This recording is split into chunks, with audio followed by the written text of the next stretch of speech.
Ang altar na pagsusunugan ng insenso. Ika-30 kabanata.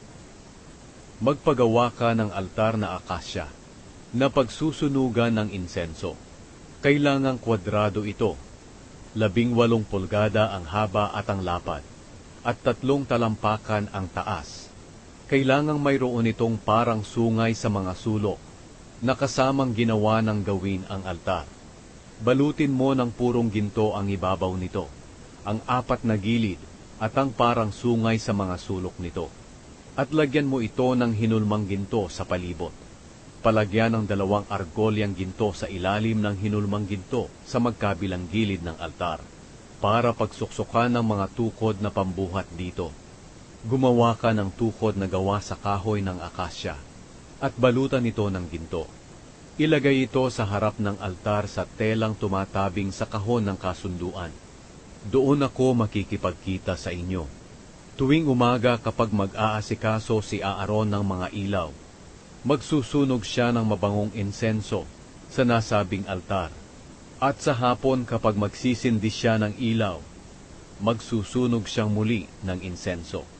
Dapat itong gawin araw-araw sa aking presensya ng susunod pang mga henerasyon. Huwag kayong mag-aalay sa altar na ito ng ibang insenso, o kahit anong handog na sinusunog, o handog para sa mabuting relasyon, o handog na inumin. 1 beses sa bawat taon kailangang linisin ni Aaron ang altar sa pamamagitan ng pagpapahid ng dugo sa parang mga sungay na sulok nito. Ang dugong ipapahid ay galing sa handog sa paglilinis. Dapat itong gawin bawat taon ng susunod pang mga henerasyon, dahil ang altar na ito ay napakabanal para sa akin.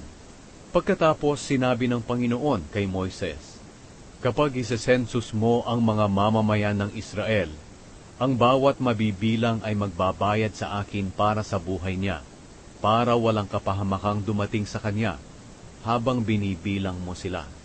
Ang ibabayad ng bawat isang mabibilang mo ay 6 na gramong pilak, ayon sa bigat ng pilak sa timbangang ginagamit ng mga pari. Ibibigay nila ito bilang handog sa akin. Ang lahat ng may edad na 20 pataas ang maghahandog nito sa akin. Hindi magbabayad ng sobra ang mga mayayaman, at hindi magbabayad ng kulang ang mga mahihirap. Gamitin mo ang pera para sa mga pangangailangan sa toldang tipanan. Bayad ito ng mga Israelita para sa kanilang buhay, at sa pamamagitan nito'y aalalahanin ko sila. Ang plangganang hugasan.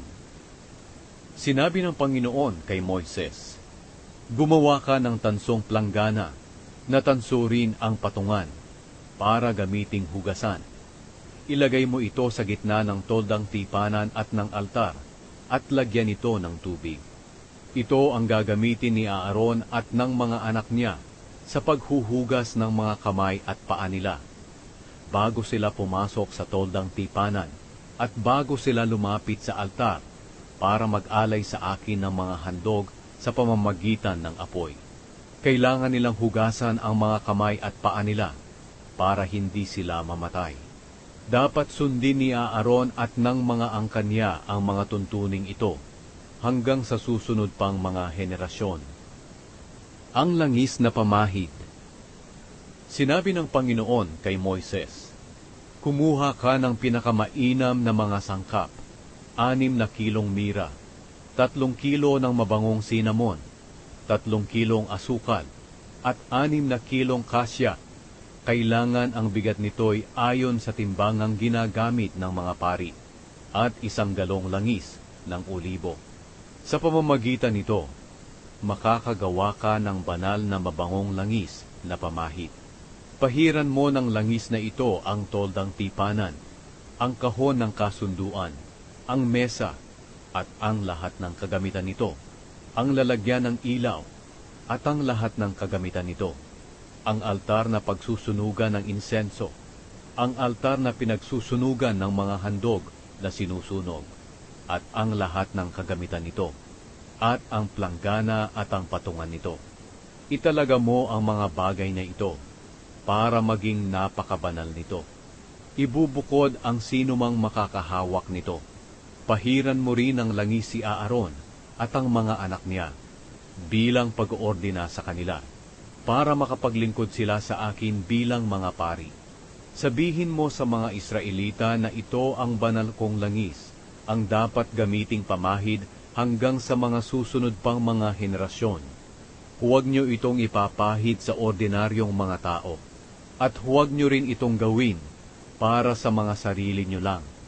Banal ito, kaya ituring niyo rin itong banal. Ang sinumang gagawa ng langis na ito o gagamit nito sa sinumang hindi pari, ay huwag na ninyong ituring na kababayan. Ang insenso. Sinabi ng Panginoon kay Moises, kumuha ka ng pare-parehong dami ng mababangong sangkap, estakte, onika, galbano, at purong kamangyan. Sa pamamagitan ng mga ito, gumawa ka ng napakabangong insenso. Pagkatapos, lagyan mo ng asin para maging puro ito at banal. Dikdikin ng pino ang iba sa mga ito at iwisik sa harap ng kahon ng kasunduan na nasa toldang tipanan, kung saan ako makikipagkita sa iyo. Dapat mo itong ituring na pinakabanal. Huwag kayong gagawa ng mga insensong ito para sa inyong sarili. Ituring nyo itong banal para sa Panginoon. Ang sinumang gagawa nito para gagamiting pabango, ay huwag na ninyong ituring na kababayan.